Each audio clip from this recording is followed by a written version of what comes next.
Պարոն Արչևում ընտրություններ են, ընդդիմադիրներին չհաջողվեց այս ընթացքում հեղափոխության միջոցով կամ այլ ճանապարհներով վերացնել իշխանափոխություն անել։ Ինչ սպասումներ կան առաջիկա ընտրությունների հետ կապված, արդյոք ընդդիմադիրներին այս անգամ կհաջողվի կոնսոլիդացնել ուժերը եւ այն մարդկանց, որոնք զզվել են արդեն ընտրական պրոցեսներից նաև բերել ընտրատեղամաս եւ քվեարկել։ Նախ ուզում եմ սկզբից խոսեմ նրանից, որ ինչ չհաջողվեց ու ընդհանրապես հասկանանք էլի մեր քաղաքական դաշտում տարբեր քաղաքական գործիչներ, վերլուծաբաններ, փորձագետներ անընդհատ խոսում են իշխանափոխության հնարավոր եւ անհավանական ինչ-որ սցենարներից։ Հիմա ո՞րն է իշխանափոխության ամենահավանական մի քանի սցենարները։ Առաջինը դա համաժողովրդական շարժումն է, այսինքն գեներացնել այնքան քանակությամբ ժողովուրդ փողոցում, որպեսզի իշխող ուժը չկարողանա այլևս ոչ մի դիմադրություն ցույց տալ եւ ստիպված լինի հանձնել իշխանությունը, դա տարբերակ 1։ Երկրորդը դա ռազմական հեղաշրջումն է, որը մեծ հաշվով հակաօրինական է եւ չի կարող իրականացվել ընդդիմության կողմից, որովհետեւ քաղաքագիտությունը ցույց է տալիս, որ ռազմական հեղաշրջում անում է իշխանության ներսից ընդդիմությունը չի կարող անել։ Եվ երրորդ, այսպես ասած, տարբերակը դա իմպիչմենտն է, որի մասին ընդ որում խոսում էին մեր գործընկերները ընդդիմադիր։ Հիմա ռազմական հեղաշրջումը դնում ենք մի կողմ, երկու տարբերակի մասին խոսանք՝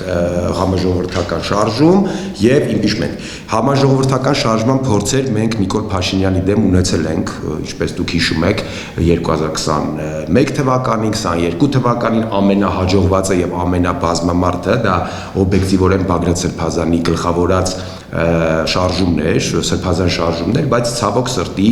ինչ-ինչ հանգամանքներից ելնելով նաեւ այդտեղ կա որոշ ընդդիմադիրների մեղքը ինչ թաքցնենք, չխոսանք անուններ չտանք, բայց ապագայում իմ կարծիքով դրա մասին ավելի կխոսվի։ Ինչ-ինչ հանգամանքների պատճառով այդ շարժումները չստացվեց եւ ըստ էության հիմա պետք է մենք խոստովանենք, որ ոչ մի ընդդիմադիր ուժ չունի այնքան մեծ ռեսուրս, որպեսզի կարողանա համապատասխան քանակությամբ ժողովուրդ ուսանել փողոց եւ իշխանությունների համար վտանգ առաջացնել։ Հենց որ այդ հարցը ստիպված ենք փակել որպես ընդդիմություն։ Երկրորդը դա իմպիչմենտի հարցն է, որի մասին անընդհատ խոսում են, ազգային ժողովում հանրային լսումներ արեցին, կհիշեք այդ անընդհատ այդ քաղաքական փոխհրաձգությունը Հանրապետականի ու Հայաստան դաշինքի մեջ, վերջում կարծես թե եկան համաձայնության Դավիթ ուշացան, բայց եկան համաձայնության Համբարձումյան Դավիթին ընտրեցին որպես ընդդիմության միասնական թեկնածու եւ այդքանը, այսինքն իմպիչմենտը տեղի չունեցավ ու չեմ էլ կարծում, չնայած ես երկու ձեռքով կողմ եմ, այսպես ասած, այն մեր գործընկերները ովքեր միջև առ այսօր խոսում են, որ իմպիչմենտ, ես ասում, խնդրեմ, պարոնայք, հենց այսօր կազմակերպեք, մենք կանգնենք, մեզնից ինչ է հասնում, մենք խորհրդարանում չենք, մեզնից հասնում է գալ կանգնել, մեզնից հասնում է խոսալ, որ իմպիչմենտը կարևոր է, խնդիր չկա, խնդրեմ կազմակերպեք, բայց իմպիչմենտ չեք կարող կազմակերպել, որովհետև պետք է համապատասխան քանակությամբ ժողովուրդ փողոցում, որպեսզի ինչպես 2018 թվականին Նիկոլը արեց, նույն կերպով ստիպի քաղաքացիական պայմանագիր կուսակցության դեպուտատներին, պատգամավորներին ընտրել Դավիթ Համբարձումյանին։ Հիմա դա ինչքանով է ռեալ այս նախընտրական փուլում, երբ որ արդեն 3.5 ամիս է մնում ընտրություններին, կարծում եմ մեղմ ասած այդքան էլ ռեալ չի։ Չնայած նորից եմ կրկնում, որ այս իմ ասացից հետո տենց հարցակումներ չլինեն իմպիչմենտի ջատագովների կողմից, երկու ձեռով կողմ եմ, խնդրեմ, երբ ասեք գանք կանգնենք ձեր կողքը արեք իմպիչմենտ։ Հիմա մնում է երրորդ տարբերակը դա ընտրություններն են, որոնք այսպես թե այնպես լինելու են, այսինքն դա անկախ մեր կամքից լինելու է եւ գալու է եւ այն քաղաքական ուժերը, ովքեր զբաղվում են ռեալ քաղաքականությամբ եւ այն գործիչները, ովքեր զբաղվում են քաղաքականությամբ, ուղղակի չեն կարող ինստիտուտը անտեսել ընտրությունների, որովհետեւ բացի նրանից, որ սահմանադրորեն Հայաստանի Հանրապետությունում իշխանությունը ձևավորվում է ընտրությունների միջոցով, կա նաեւ շատ կարեւոր հանգամանք, ընտրությունների ժամանակաշրջանը դրանք ժողովրդի ամենագերքաղաքականացման ժամանակաշրջանն է, եւ եթե հնարավոր է ժողովրդի լայն զանգվածներ մտցնել քաղաքական օրակարգերի մեջ եւ ավելի արդյունավետ պայքարել Նիկոլի դեմ, դա այս ընտրական փուլն է։ Հիմա ինչ շարունակեմ ձեր հարցի պատասխանել։ Կարծում եմ, որ մեր ընդդիմադիր գործընկերները շատ լավ հասկանում են, որ սրանք ոչ թե հերթական ընտրություններ են, այլ սրանք ամենաճակատագրական ընտրություններն են, որոնք եղել են այս երկար տարիների ընթացքում, որովհետև շատ պարզ մի բան գոյություն ունի։ Չեմ ուզում ավելորդ քաղաքագիտական տերմինոլոգիա ծանրաբեռնել, եթե մենք չենք կարողանում ազատվել Նիկոլ Փաշինյանից, Նիկոլ Փաշինյանը խաչակաշում Հայաստանի Հանրապետության վրա եւ Հայաստանը դառնում է Արցախ, այսինքն այն Արցախը, որը կա հիմա։ Սա ըստ էության ոչ թե ստանդարտ ընտրություն է վարչապետի կամ քաղաքական ուժերի մեջ, այլ սա կարելի է ձևակերպել այսպես. Հայաստանի եւ հակահայաստանի միջև ընտրություն է եւ իմ կարծիքով բոլոր ընդդիմադիր ուժերը, ռեալ ընդդիմադիր ուժերը պետք է գնան այս ընտրություններին հենց այդ տրամաբանությամբ, որ կամ մենք հաղթում է Հայաստանը եւ հաղթում է հայ ժողովուրդը, կամ հաղթում է հակահայաստանը, հաղթում է Նիկոլ Փաշինյանը, հաղթում է նրա ընկերը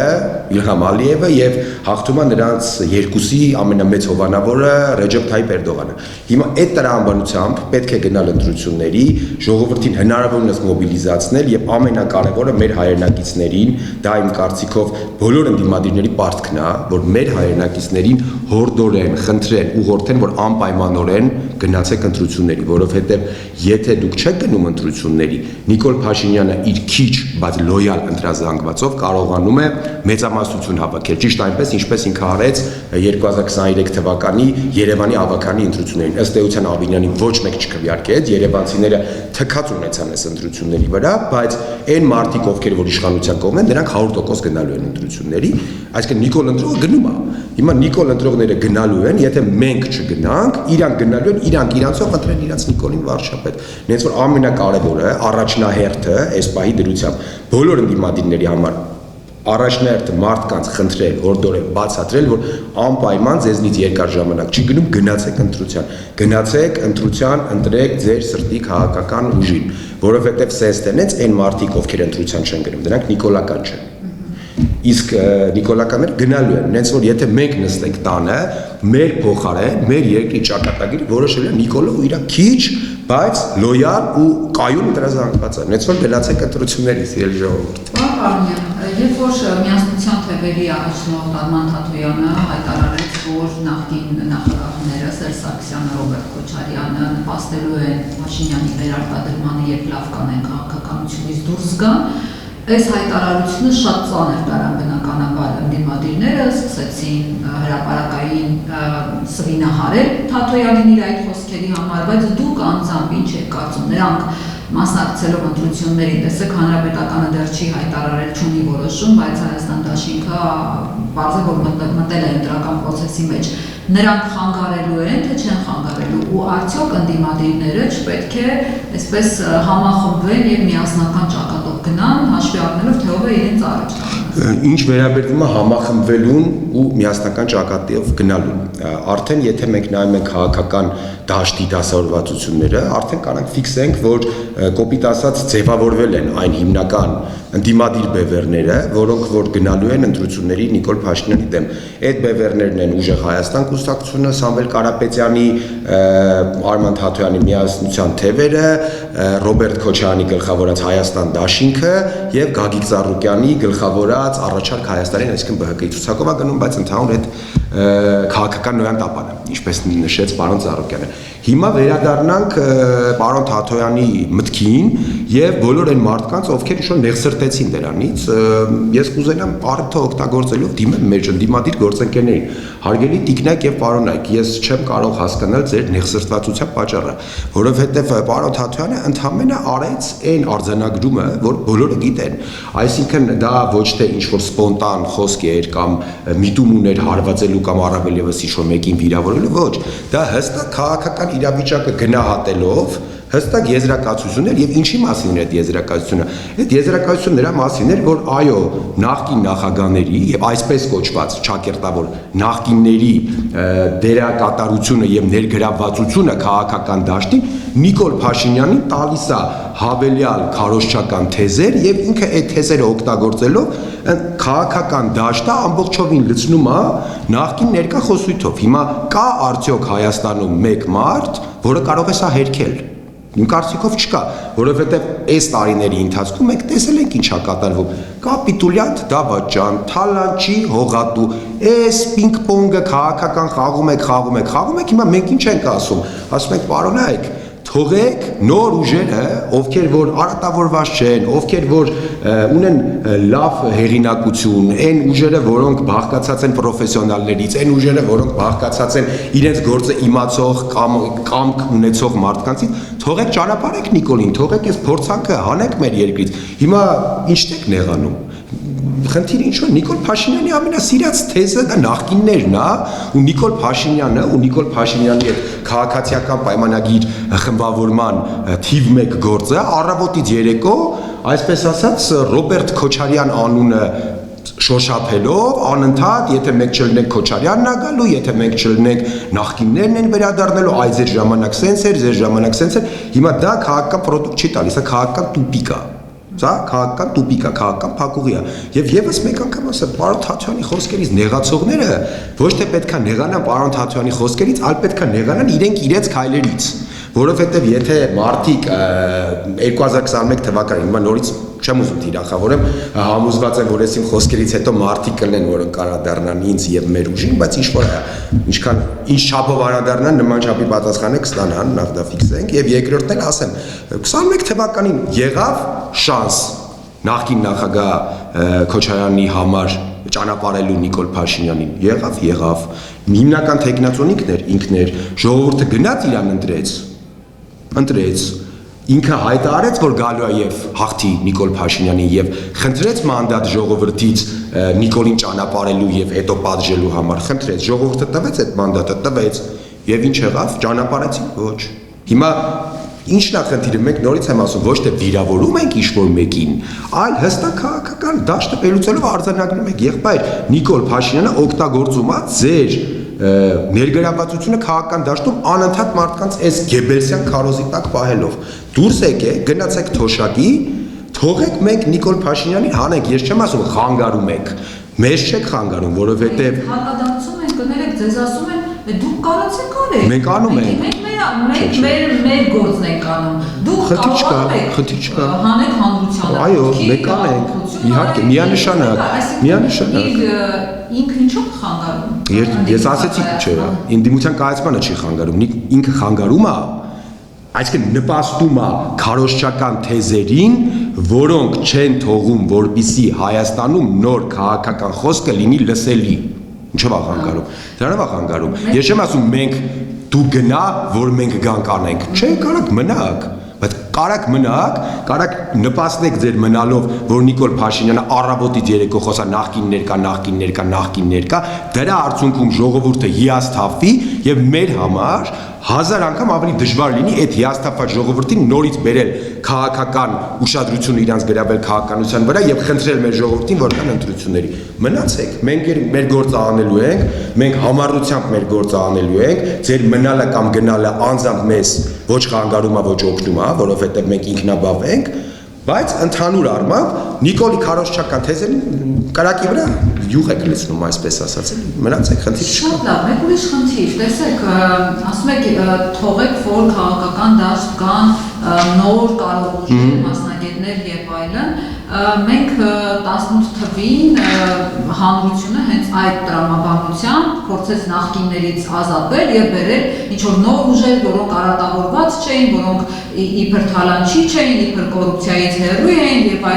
այլն, բայց մենք տեսանք ինչ փորձանք եկավ մեր գլխին, դրա համար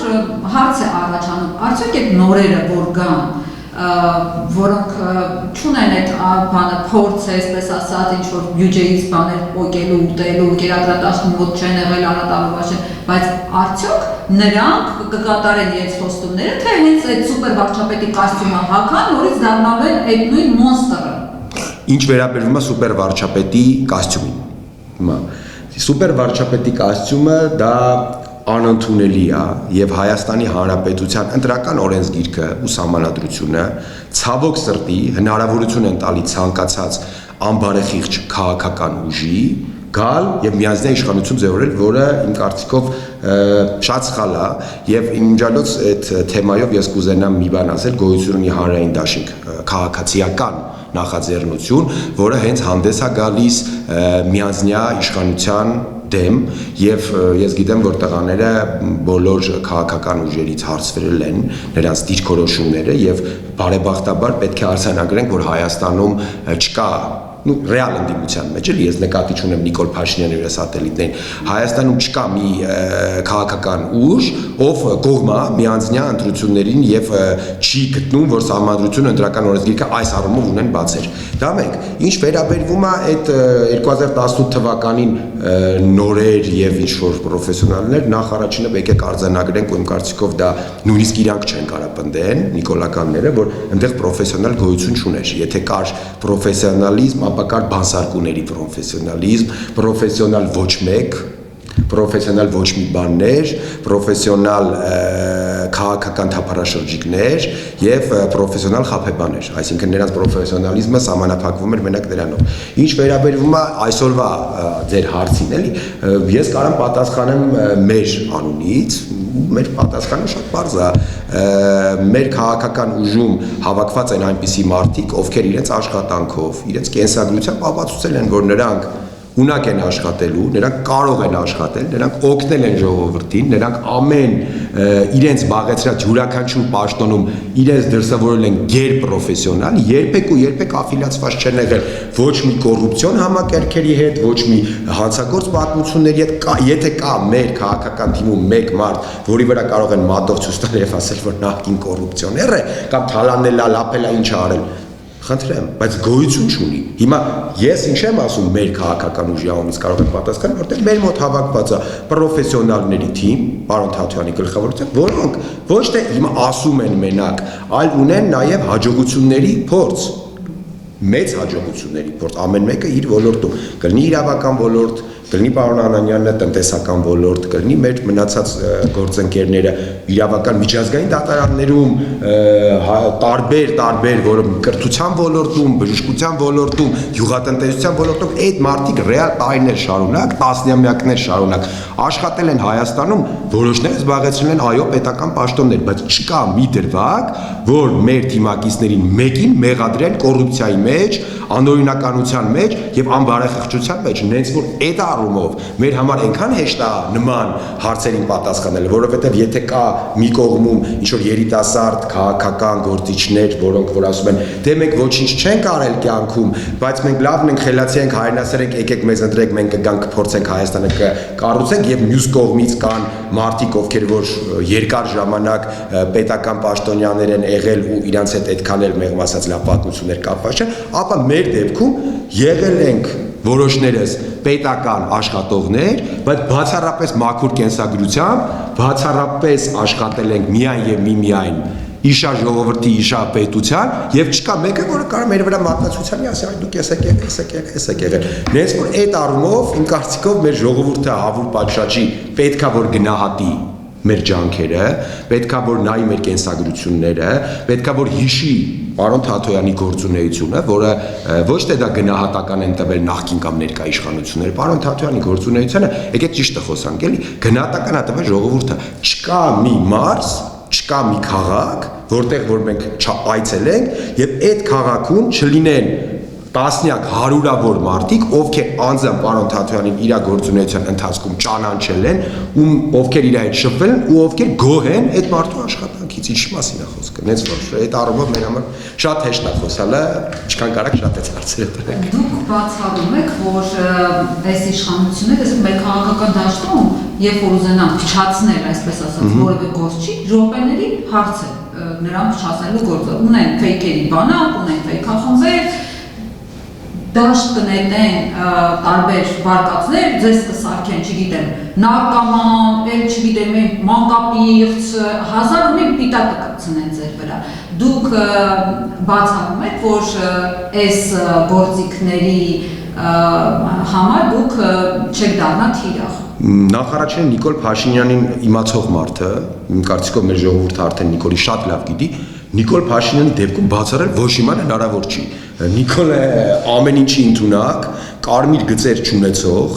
ոչ մի մարդկային ու բարոյական սահմանների առջև կանգ չառնող անձնավորություն է, որ ընդունակ ամեն ինչի։ Սկսենք 2008 թվականի մարտի 1-ի պատմություններից, վերջացնենք Արցախը Հայաստան է եւ վերջ եւ Արցախը Ադրբեջան է եւ վերջ թեզերով, այսինքն նման մարդուց չսպասել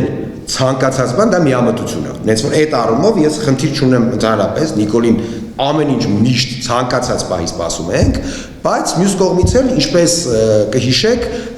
Վահե Մակարյանը Նիկոլ Փաշինյանին որ հարց տվեց, ասեց դե ժողովուրդն է, եթե դուք ասում եք որ վեապարը չի, ժողովուրդն է կարա ձեզ վարչապետ չհամարի, չէ՞։ Եվ Նիկոլ ինչ պատասխանեց, ասեց թող փորձեն։ Հիմա նույնն էլ ես եմ պատասխանում, եթե պետքա ֆեյքերի բանակը, իրանց այդ կեղտոտ քարոզիչները, իրանց այդ, չգիտեմ, փողով խոսացող նախկին պորնո դերասանները, նախկին արբամոլն է, նախկին եւ ներկա արբամոլները իրանց փողով խոսացող, դրսի հետ խոսացող գլուխները, եթե պետքա այսպես ասած հիբրիդային հարձակում սկսեն միասնության թևերի ղեկավարի եւ մեր վրա, մեր թիմի վրա, ասեմ թող փորձեն, կստանան համապատասխան պատասխան, կստանան եւ դատական հայցեր, կստանան եւ համապատասխան հանրայնացում իրանց կենսագրությունների եւ կստանան ցանկացած ձևով կստանան իրանց համար ոչ ասիմետրիկ պատասխան իրանց քայլերի։ Ես դա ասում եմ շատ պարզ, վստահ, որովհետեւ Նիկոլ Փաշինյանը ոչ մի ռեալ փաստ եւ նրա քարոզչական թիմը ոչ մի ռեալ փաստ ներդեմ չունի, ոչ մի այլանդակության, հանցագործության մեջ չի կարող մեղադրել, իսկ ինչ վերաբերվում է մանկապղծությանը եւ մնացած հարցերին, այդ արդեն թող նրանք պատասխանեն նմանատիպ հարցերի էլի։ Առավել եւս այս վերջերս մեր հայտնիներից մեկը մանկապղծության թեման բացեց այդ նույն մարդու մասին, ինչ որ հոդված էին գրել, եթե չեմ սխալվում, որտեղ նրան նմանացրել էին Ջեֆրի Էփշտեյնին, էլի, ինձ որ նման մարդիկ խոսան բարոյականությունից, դա իմ կարծիքով ծիծաղելու է, բայց չէ բացառում, հա, ֆեյքերով հարձակվելու են, վիրավորելու են, հազար թեզ են գցելու, սրա մարդիկ են, նրա մարդիկ են, էս են արել, են են արել, չգիտեմ, էլի, հազար բան անելու են, բայց ասեմ ձեզ մի շատ կարևոր բան, ժողովուրդը արդեն այդ նիկոլական միապաղաղ տախտկալի քարոզչությունից հոգնել է։ Արդեն Նիկոլի այդ ֆեյքային գրողները, այդ բոլորի մասին այդ կեղտոտ բամբասանք տարածելը արդեն մեծ հաշվով չի ազդում հասարակության լայն զանգվածների վրա։ Այո, նրա հավատարիմ էլեկտորատի վրա միանշանակ ազդում է, բայց այն մարդկանց վրա, ովքեր նիկոլական չեն, կոպիտ ասեմ, էլի, այն մարդիկ, ովքեր նիկոլական չեն, նրանց վրա Նիկոլի այդ կեղտոտ քարոզը արդեն այդքան չի ազդում, որովհետև գիտեք ոնց կա մի շատ հայտնի ձևակերպում էլի դու կարող ես կարճ ժամանակով շատ մարդկանց խաբել դու կարող ես երկար ժամանակով քիչ մարդկանց խաբել բայց դու չես կարող անընդհատ բոլորին խաբել հիմա Նիկոլը կարճ ժամանակով 2018-19 թվականներին շատ մարդկանց խաբեց Շնշող մեծամասնությանը եկեք ճիշտը խոսանք 80-90% հայ ժողովրդի հիացած էր Նիկոլ Փաշինյանով չասեմ բոլորը մասնակցում էին այսպես կոչված հեղափոխությանը բայց մարդիկ ընդունում էին էյֆորիայի մեջ էին 19 թվականի կեսերից սկսեց արդեն Նիկոլ Փաշինյանի այդ էֆեկտը այսպես ասած ջարդվել գնաց հանգեցինք պատերազմից հետո Նիկոլ Փաշինյանը եւս մեկ անգամ գնաց այդ խաբեությանը 21 թվականին ժողովրդին խոստանալով հադրութի դեօկուպացիա, Արցախի հարցի լուծում կհիշեք։ Խաղաղության մասին խոսում էր, բայց այս կոնտեքստում չէ։ Էլի խաբնվեցին, բայց ավելի քիչ մարդ արդեն այդ անգամ գնացին, մի անգամ էլ վերընտրեցին դարավ վարչապետ։ Հետո արդեն իր գործունեությունների արդյունքում այդ մարդիկ էլ հիասթափվեցին, իսկ այս վերջում արդեն երբ որ Նիկոլ Փաշինյանը հարձակվեց եկեղեցու վրա Արդեն նրա կողմնակիցների ու նրա խաբելու հնարավորությունը այնքան քչացավ, որ Նիկոլ Փաշինյանը ըստ էության մնաց կաղապարված ինքը իր աշխարհում, ինքը իր կողմնակիցներով, ինքը իր վարչական ռեսուրսով, ինքը իր իրավապահ համակարգով, ինքը իր քաղաքացիական պայմանագիր կոչվող խմբավորումով։ Նենց որ արդեն չի ազդում, բայց թող փորձի, խնդիր չկա, ինչ ուզում է թող ասի Նիկոլը, թող մեծ հայլու մեջ նայ նոր ասի էլի, բայց ուղղակի դա հարց է։ Դուք եկաք հասակ եկեղեցու թեմային, տեսեք այդ թեմաները սկսել են շատ վաղուց, Փաշինյանը ժամանակ առ ժամանակ, տարբեր հարցազրույցներում, ազգային ժողովի ելույթներում որոշակի շտրիխներ բաց էր թողում, մասնավորապես ասում էր հոգևորական ես, խաղամիտը հագել ես, այդ չի նշանակում, որ պիտի վեր լինես իշխանությունից կամ հոգևոր էլիտաներին ծնկի կբերեմ, այս տիպի խոսույթով ժամանակ առ ժամանակ զգացնել է տալիս իր մտադրությունները, ծրագրերը, բայց եկավ հասավ մի պահ եւ հայտարարեց, որ եկեղեցիները չուրանացված են, այնուհետեւ սկսեց խոսել կաթողիկոսի զավակ ունենալու մասին, հետո տեսավ այդ թեմաները չեն անցնում, սկսեց խոսել տարբեր հոգեվորականների սեռական ակտերի, կապերի, ինտիմ թեմաների մասին, դա էլ տեսավ, որ ըստ էության չի ապահովում ցանկալին։ Հիմա արդեն հասավ ագենտ լինել, չլինել, չգիտեմ, կաթողիկոսի եղբայրը, մորեղբոր տղան, ձերբակալություններ, այս շարքը ավարտվեց եւ չստացվեց, այն ինչ ուզում էր։ Արդյոք առաջիկա ընտրություններին ինքը չի գնալու հենց եկեղեցին, այսպես ասած, իր ուզած ծրագրերով տանելու ընտրությանը եւ եթե Փաշինյանին մանդատ տան, հետեւաբար տալիս են մանդատ կաթողիկոսին անելու, նման եկեղեցին քանդելու, հիմնահատակ ավերելու։ Գանք վերջից, ասեմ, նախ պարզ բան եմ ասում, ինչքան էլ վտահաճելի լսել մեր հանրության համար ու առավել եւս մեր հոգեվոր հայրերի համար, եթե Նիկոլ Փաշինյանը վերընտրվեց, վեհապար հայրապետը ստիպված է լինելու հեռանալ կամ իրեն արդեն հեռացնելու են շատ ավելի կոպիտ եւ բիրտ ձևով, դա պարզ է, իմ կարծիքով դա վեհապար հայրապետն էլ է հասկանում, որովհետեւ եթե Նիկոլ Փաշինյանը եւս մեկ անգամ ստացավ լեգիտիմության մանդատ, նրա ձեռները ազատ է լինելու եւ այն նաև հոգեվոր կառույցները, ովքեր չեն համաձայնվի հիմա Նիկոլ Փաշինյանի այս քայլերի հետ, դրսից ես նկատի ունեմ, նույն Վատիկանը, նույն Ռուսուխափար եկեղեցին, նույն բողոքական եկեղեցին, որովհետև վերջի վերջո նրանք վեհապար հայրապետին դիտարկում են որպես Աստծո օծյալ եւ նրան դիտարկում են որպես իրենց հոգեվոր եղբայր եւ լուսավորչի գահին նստած մարդ։ Այսինքն Նիկոլ Փաշինյանը չլինի, ով ուզում է լինի, կան այնպիսի սակրալ արժեքներ եւ այնպիսի սակրալ կապեր համաշխարհային կրոնական կազմակերպությունների մեջ, որ Նիկոլ Փաշինյանը շատ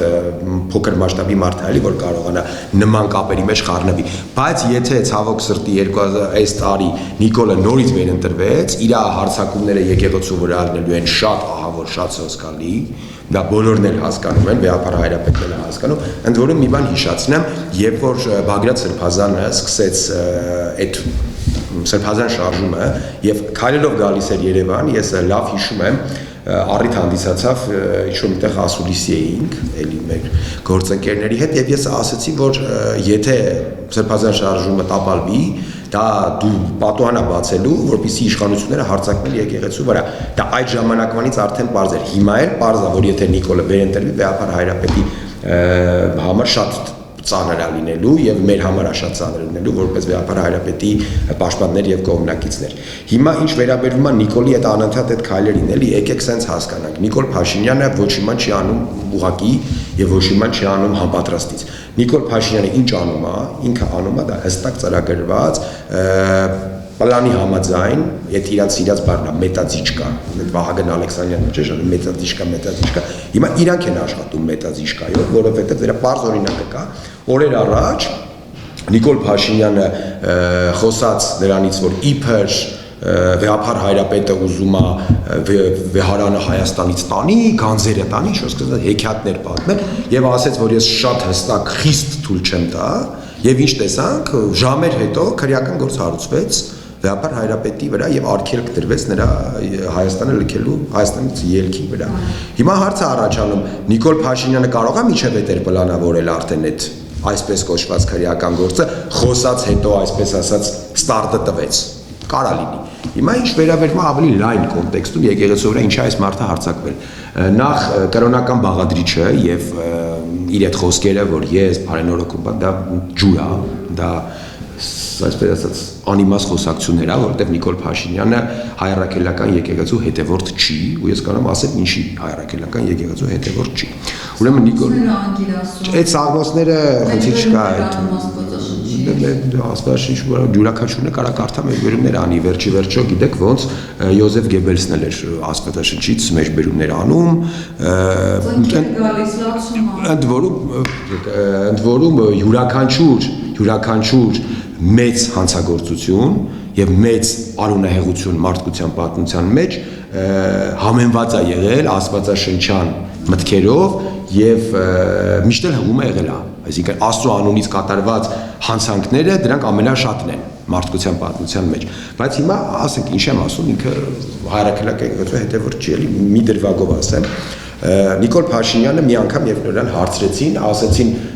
ինչի ամուսնացած ես Աննա Հակոբյանի հետ, ինչ ասեց, դե մենք չենք զաքսավորվել, որովհետեւ ես ընդդիմադիր էի, վախենում էի, որ ես կգնեմ ռեպրեսիաների տակ, դրա համար ինչ-որ sense։ Լավ, օքեյ, դա ընդունում ենք, հասկանալի է, տրամաբանական բան ասում։ Հիմա հարց իրա ոճով, եղբայր, ամուսնացած չէիր զաքսով, վախենում էիր բռնաճնշումներից, եկեղեցով ինչի ամուսնացած չէիր։ Աննայի հետ ինչ չէիր գնացել եկեղեցի ամուսնացել, բարձ, չես գնացել, որովհետև քո համար պսակադրության խորհուրդը էական չի։ Իսկ եթե քո համար պսակադրության խորհուրդը էական չի, դա քրիստոնեական արժեհամակարգի ամենակարևոր խորհուրդներից մեկն է։ Դու չես կարող մի կնոջ հետ ապրել, եթե նա Աստծո սպասավորի կողմից քո կինը չի, դա մեղք է։ Հիմա եթե մարդը հավատացյալ է, հավատում է եկեղեցուն եւ հայրաքելական եկեղեցու հետևորդ է, կարա իր այդպես բան թույլ տա։ Չգիտեմ, Նիկոլը կարող է կարա։ Դրա համար ցած ասել, որ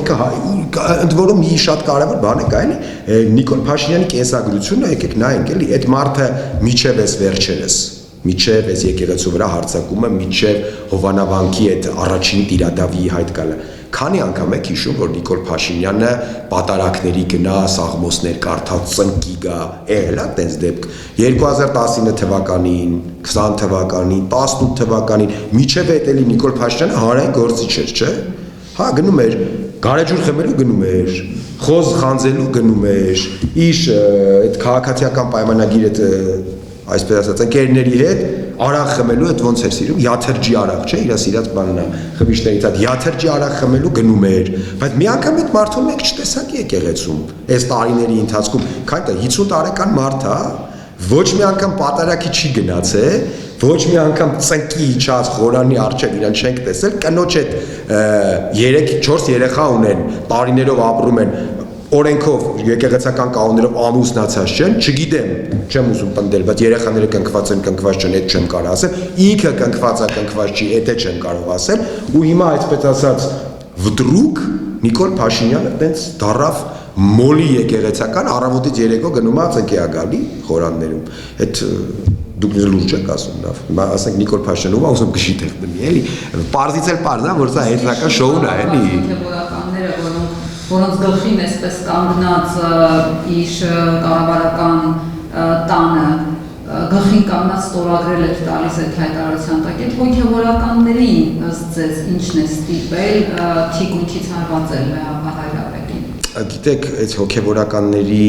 այսպես ասած հարցը շատ բարդ է, ասեմ ինչի, որովհետև ցավոք սրտի կա մի բարոյական սահման որը մենք չենք կարող հատել, որովհետև մենք քաղաքացիական պայմանագիր կուսակցության արժեհամակարգը կրողը չենք։ Վեհապար հայրապետը կարգալուց չի անում այդ մարդկանց, այսինքն նույն Նավասարդ Կճոյանին, նույն Անուշավան Սրբազանին եւ այլն, Կոտայքի թեմի առաջնորդին եւ այլն։ Հիմա մենք չենք կարող նրանց հասցեին արտահայտվել այնպես, ինչպես արտահայտվում ենք օրինակ նախկին հոգևորական Ստյոպայի հասեին կամ արդեն իսկ նախկին հոգևորական Արամ ինչաներ Սարոյանի իսկ նախկին Գևորգ Սրբազանի հասեին, բայց այնուամենայնիվ մենք դատապարտում ենք նրանց քայլերը, իսկ պատճառները շատ բարձ են՝ ագահություն, վախ, կոմպրոմատներ, ինչ որ կարող է ինչ-որ բաներ խոստացել, օրինակ ես մի հատ հարց իմ մոտ առաջանա կարող է, օրինակ Նավասարդ Կճոյանին Նիկոլ Փաշինյանը խոստացել է, որ ինքը լինելու է հաջորդ վեհապար հայրապետը, կարող է Ամերիկայի թեմի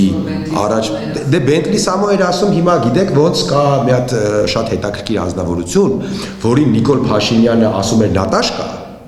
հիմա այդ հետաքրքիր անձնավորությունը թիվ 1 նիկոլականն է Հայաստանի, էլի, նենց որ այդ Բենտլի Սամո ասելը դա հարց չի, էլի իրաց համար, գիտեք ոնց, նույն այդ Ամերիկայի Հովնան Սրբազանը, նույն Շվեյցարիայի Տերգուսանը Սրբազան չի, բայց էլի, հիմա այդ բոլոր տիրադավները, ինչպես որ շատ արդարացիորեն նշեց մեր Սրբազանը, Միքայել Սրբազանը, ճղճիմը գտավ մանրերին, էլի, հայրենադավը գտավ տիրադավներին, կեղծավորը գտավ ստախոսներին եւ շարունակ, այսինքն նորմալ է, չէ՞ որ օրինակ Բագրատ Սրբազանը, Միքայել Սրբազանը ոչ մի պարագայում չէին կարող լինեին այդ տիրադավների ցուցակում, որովհետեւ նրանք այլ արժե համակարգի, այլ բարոյական եւ հոգեվոր հայացքների տեր մարդիկ են։ Իսկ այս մարդիկ, ուշադրիր նայեք, հավաքված են Նիկոլ Փաշինյանի կողքին համարյա թե բոլոր այն բարձրաշրջան հոգեվորականները, ում մասին տասնամյակներ շարունակ, այդ թվում նաև նույն Նիկոլ Փաշինյանը նյութեր էր գրում, մեկին մեղադրում էր կոռուպցիայի մեջ, մեկին օֆշորների մեջ, մեկին, չգիտեմ, ինչ-որ սիրային կապերի մեջ, մեկին սրա մեջ, նրա մեջ, այսինքն այդ մարդիկ, այդ բարոյական հատկանիշները ունեցող մարդիկ են, հիմա մեկի վրա կարող է կամպրոմատ կա, կարող է, մեկը կարող է, այսպես ասած, կամավորական հիմունքներով է կանգնել Նիկոլ Փաշինյանի կողքը, որովհետև, չգիտեմ, կոպիտ բառ ասեմ, ապիժնիկա վեապար հայրապետիից։ Չեն կարող մենք հստակ ասել ինչն է ստիպում, բայց այսպես ասած եկեղեցու բարենորոգման մասին խոսք չի կարող գնալ, որովհետև յուրաքանչյուր adekvat նորմալ մարդ կհասկանա, որ դու չես կարող բարենորոգել եկեղեցի Կճոյանի հետ միասին։ Դա արդեն իսկ փակում է բոլոր հարցերը։ Կճոյանի հետ միասին եկեղեցի բարենորոգելը դա նոնսենս է, աբսուրդ է։ Հիմա եթե կան մարդիկ, ովքեր որ գնում են այդ պատարակներին, մասնակցում են ինչ-որ լուրջ դեմքով ասում են, որ եկեղեցի եք բարենորոգում, ժողովուրդ ջան, դուք եկեղեցի չեք բարենորոգում, դուք ընդհանրապես զբաղված եք նոր աղանդի ձևավորմամբ, որովհետև մեծ հաշվով այն ինչ որ անում է Նիկոլ Փաշինյանը,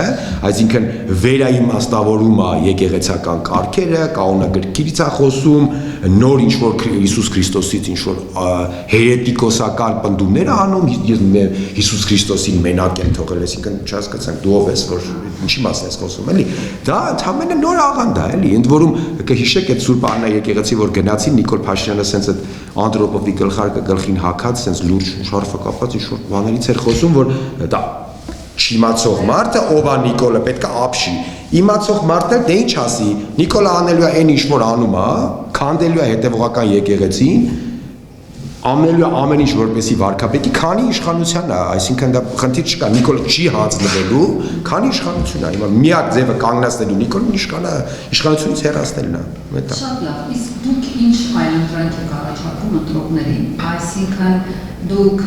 ինչ եք ասում, ընտրողը ձեզ պիտի ձայն տա, որովհետև դուք գերիների մասով ինչ առաջարկ ունեք, Արցախի մասով ինչ եք առաջարկում, այսինքն ո՞րն է ձեր այլընտրանքը, որովհետև շատերը այսպես մտածում են, ասում են, դե ըստ էության նույն բանն են անելու, գան, փոփոխություն չի լինելու, այ ո՞րն է ձեր այսպես էական տարբերությունը եւ փոփոխությունը, կար իշխանության ինչն եք փոխել։ Նախ ինչ վերաբերում է նույն բանը անելուն։ Նույն բանը անել հնարավոր չի, որովհետև Նիկոլ Փաշինյանը անում է այնպիսի հրեշավոր ծրագիր, որի արդյունքում Հայաստանը դառնալու է թուրք-ադրբեջանական ենթապետություն։ Եվ ցավոք սրտի այստեղ չեն ապրելու հայեր։ Եվ եթե ապրեն էլ շատ քիչ քանակությամբ, մի քանի 100,000, դա ես չեմ ասում վախեցնելու համար, դա փաստ է, Նիկոլը տանում է դրան։ Եվ դրա մասում չի էլ թաքցնում մեծ հաշվով Նիկոլ Փաշինյանը ու առավել եւս չի թաքցնում Ալիևը։ Այսինքն այդ իր արևմտյան Ադրբեջան ծրագիրը, պետական ծրագիրը ընդ որում, որը որ բացարձակապես հասարակական կազմակերպություն չի, հենց դրա մասին է Հայաստանի օկուպացիա։ Հիմա ինչ ենք անելու մենք, ինչու չեմ ուզում ես զբաղվել քարոզով, որովհետև նախ ժամանակը չի երկրորդը կամ որոշակի օրինական սահմանափակումներ, ես չեմ կարող հիմա ասել եկեք ընտրեք մեզ։ Բայց ասեմ, ինչ պետք է անենք։ Նախ առաջինը պետք է Հայաստանի Հանրապետությունում կանգնացնենք այս անկման վիճակը, որովհետև նայեք ինչ է կատարում, հենց կոնկրետ 3 ինչ կատարվեց, բարդակ ու հազար ներողություն բեսպրեձել, բայց այս աշճանի, որ աջափնյակում տասնյակ մարդիկ օրը ցերեկով շենքի բազմաբնակարան շենքերի հայաթներում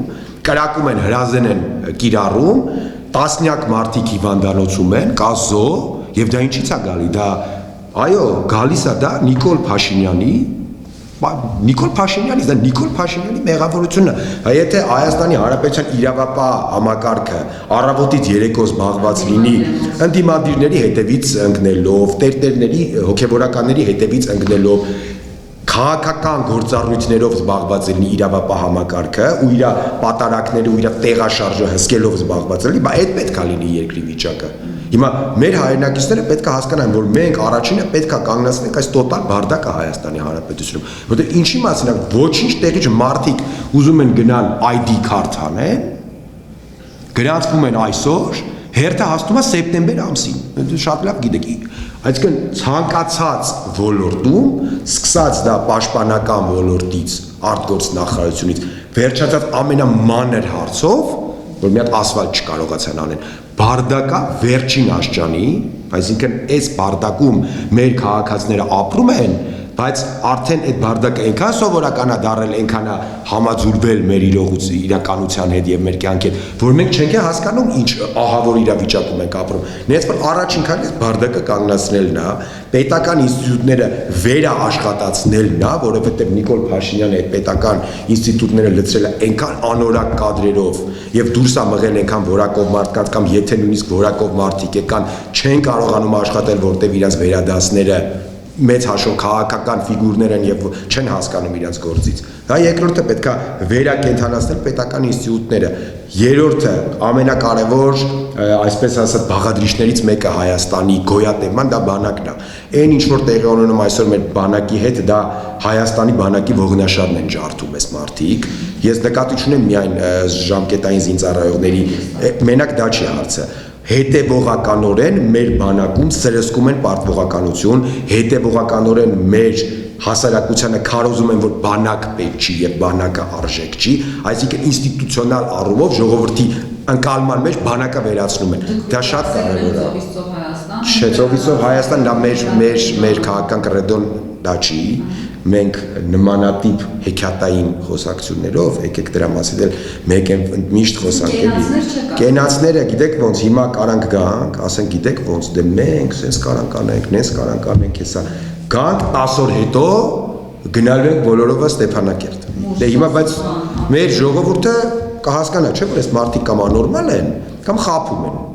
Հիմա նախ ռազմահայրենասիրական կենացների ժամանակը անցել է, հայրենասիրությունը այսօր պետքա ոչ թե խոսքով արտահայտել, այլ հետևողականորեն քրտնաջան աշխատանքով։ Այդ անընդհատ խոսալ, դե մենք sense կանենք, մենք նենց կանենք, Ղարաբաղը հետ կբերենք, հաջորդ տարի Շուշիում,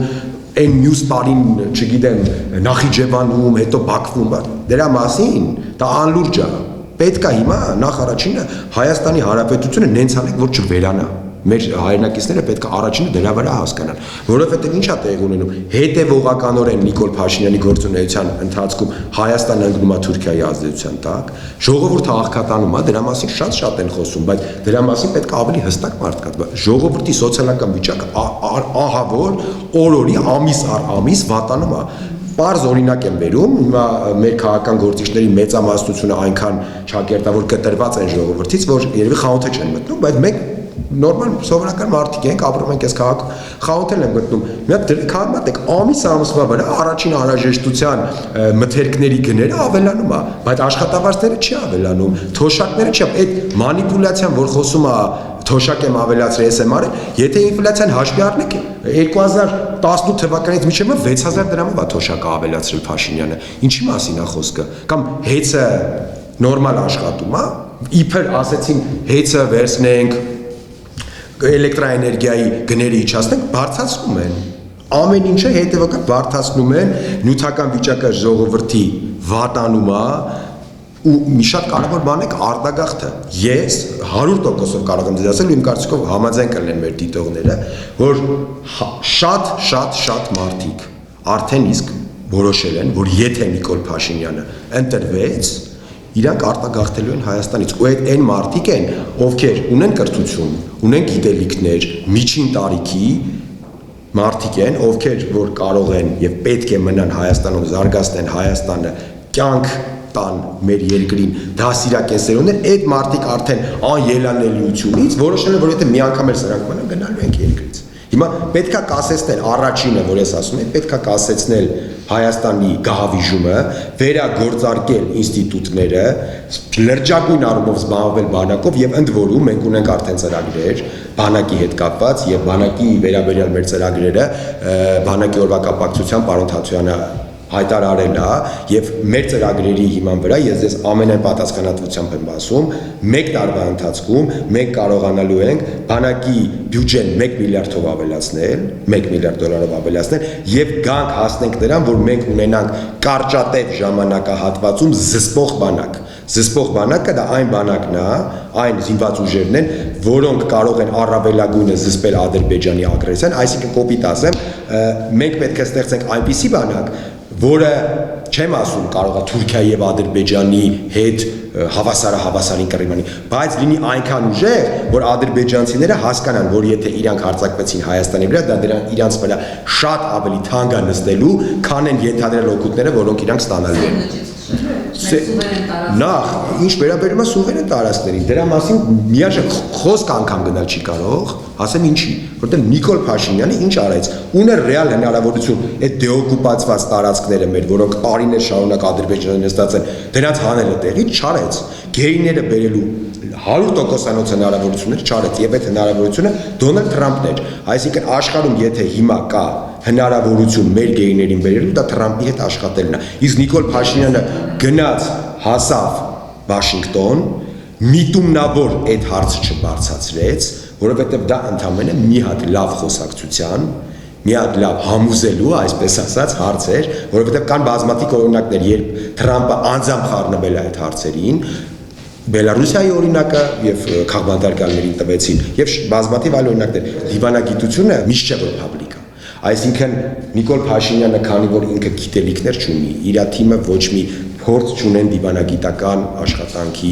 ոչ մի պատկերացում չունեն աշխարհի մասին քաղաքականության մասին նստեն այդ մարդիկ ինչ խոսան ոնց ամերիկացիներին համոզեն դրա համար պետք է մարդիկ ովքեր ընդհանրապես կարող են անել հիմա մեր թիմը մեր ղեկավարի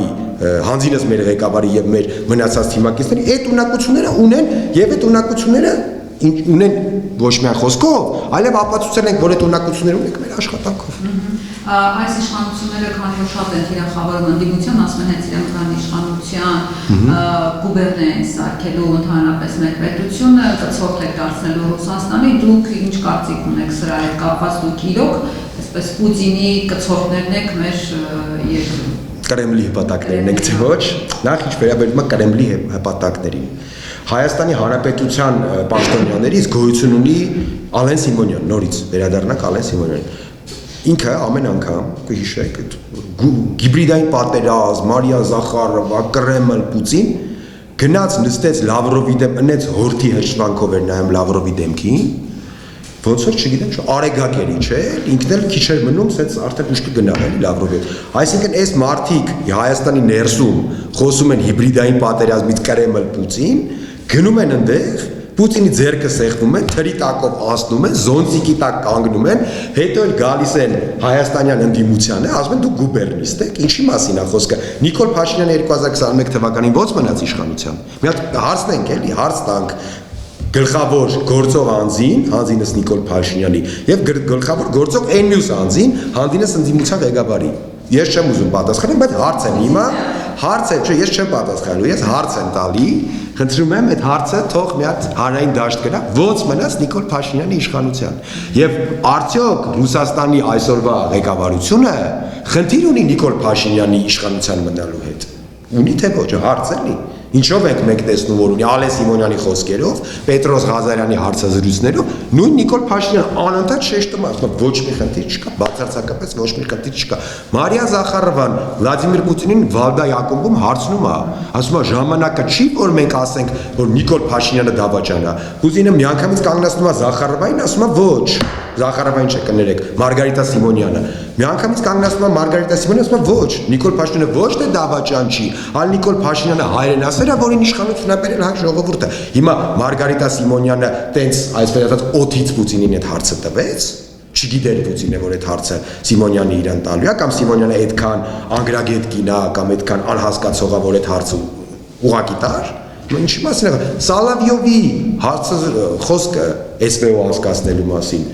Դա ում օգուտ բերեց։ Դա ում համար էր քաղաքական եւ քարոզչական այսպես ասած պասային փոխանցում ով դա վերցրեց ու ասեց այ տեսեք բա որ ասում ենք հիբրիդային պատերազմ բա որ ասում ենք հարձակվելուն հենա ցավալին ասում եք ռուսի ագենտ ասածը Փաշինյանը։ Չէ, ռսի ագետ ասած ապուշություն է, նա սկսենք դրանից այդ գուբերնիա սարքելն էլ ապուշություն, որովհետև գիտեք ինչ, Ռուսաստանը այն վիճակում չի, որ Հայաստանը ուզենա դարձնի իր գուբերնիա, դա օբյեկտիվորեն էլի, եւ երկրորդը ինչի պետքա Ռուսաստանը իր բյուջեից մեր թոշակառուներին թոշակ տա։ Գուբերնիայի հարց չի, ազդեցության գոտիների հարցը, այո, բնականաբար Ռուսաստանը որպես գերտերություն կուզենա այս տարածաշրջանում, որը հետ խորհրդային տարածաշրջանը, ընդ որում դա էլ պետքա մենք պարզ խոսանք մեր ժողովուրդը, որ հասկանա, այսինքն այդ հեքիաթները անընդհատ այդ աշխարհաքաղաքական վերլուծությունները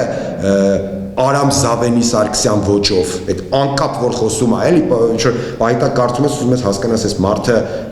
խնդիր ունի ընկալման, թե այս абսուրդը ոնց է էլի գրում, ուղղի մեջ ոնց կար այդ աննորմալությունը տեղավորվի։ Ճիշտ է հասկանանք, բնականաբար Ռուսաստանը ունի հավակնություններ այս տարածաշրջանում դոմինանտ դեր ունենալու, միանշանակ։ Ունի այս տարածաշրջանում հավակնություններ Ամերիկայի Միացյալ Նահանգները, միանշանակ ունի։ Կա թուրքական ֆակտոր, կա իրանական ֆակտոր, այս տարածաշրջանը բարդագույն մեր քրոշումը հետևյալն է Հայաստանի Հանրապետությունը երբեք չպետք է դառնա հակառուսական պլացդարմ ինչ որ մի պետության ձեռքում, բայց նաև Հայաստանի Հանրապետությունը ինչպես փորձը ցույց տվեց, չի կարող լինել միայն մի անվտանգային բևեռից կախված պետություն եւ մենակ մի աշխարհաքաղաքական բևեռից կախված պետություն, որովհետեւ փորձը ցույց է տալիս եւ դա այս տարիների մասին չեմ խոսում, դա խոսում եմ հարյուրամյակների եւ հազարամյակների մասին, միշտ էլ եթե դու կախված ես մի բևեռից եւ այդ բևեռը կայսրությունն է կամ այդ բևեռը գերտերությունն է, գալու է ինչ որ բա Ինչքան էլ դու ուզում ես իրան հավատալի մեղի, ինչքան էլ դու ուզում ես իր այդ ունեցի հոյակապ հարաբերություններ, ինչքան էլ քո ազգակիցները մետրոպոլիայում լինեն կարևոր պաշտոնների եւ կարևոր մշակութային եւ այլն, գալու է ինչ որ բա, երբ որ մեծ տերությունները իրանց խորքային շահերի համար քո շահը բան են անելու, այսպես ասած քեզ օգտագործելու են, էլի մատաղ են անելու, էլի, դա ճշմարտությունն է, դա այն ճշմարտությունն է, որը ուզենք չուզենք այդպես է հասկանում եք, մենք Հայաստանը ոչ մի տեղ չի գնա այս տարածաշրջանից, այս տարածաշրջանից ոչ մի տեղ չի գնա Իրանը, Թուրքիան, այս տարածաշրջանից ոչ մի տեղ ցավոք սրտի նաև չի գնա Ալիևը եւ Ադրբեջանը, եւ ոչ մի տեղ չի գնա Ռուսաստանը, եւ ոչ մի տեղ չեն կորի Ամերիկայի եւ Եվրոպայի հավակնությունները եւ հետաքրքրությունները այս տարածաշրջանում եւ մեր ասածը բացի նրանից որ մենք չենք գնալու ոչ Բելարուսիայի ոչ Ուկրաինայի ճանապարհով նաեւ շատ առանցքային տարբերվում է մենք ասում ենք որ հնարավոր է բանակցելով խոսալով մարդկանց հետ հարաբերություններ ճիշտ հարաբերություններ ունենալով եւ գործարքների գնալով Ամերիկայի եւ Ռուսաստանի ռեգիոնալ շահերը Հայաստանը փոքր է, բայց շատ կարևոր հանգույց է մեր տարածաշրջանում։ Մենք կարող ենք Ամերիկայի եւ Ռուսաստանի ռեգիոնալ շահերը Հայաստանում այնպես փոխկապակցել, որ դա ոչ միայն հանդիսանա իրանց ինչ-որ առումով համագործակցության կետ, այլև շատ մեծ օգուտներ բերի Հայաստանին, որովհետեւ գիտեք, մեծ տերությունների հակամարտությունների մեջ փոքր պետությունները որսալու բան չունեն։ Մենակ դրանից եթե մենք փորձենք խառնվել, այսպես ասած, կողմ գրավել ու խառնվել, մենք ոտատակ ենք ընկնելու, որովհետեւ նայեք ինչա կատարվում աշխարհում։ Իսկ մենք պետք է ամեն ինչ անենք մեր սփյուռքի օգնությամբ, մեր այստեղի մասնագետների օգնությամբ, մեր ցանցային ազգ լինելու հնարավորությամբ Ռուսաստանի ու Ամերիկայի շահերը փոխկապակցել մեր փոքրիկ Հայաստանում եւ մեծ ներդրումներ, մեծ օգուտներ բերել հայ ժողովրդին։ Դա է Հայաստանի գոյատևման բաղադրատոմսը։ Եթե ճամբար ես ընտրում, միանշանակ դառնում ես, այսպես ասած, պինգ-պոնգի շարիկ աշխարհաքաղաքական հետ։ Շատ շնորհակալություն։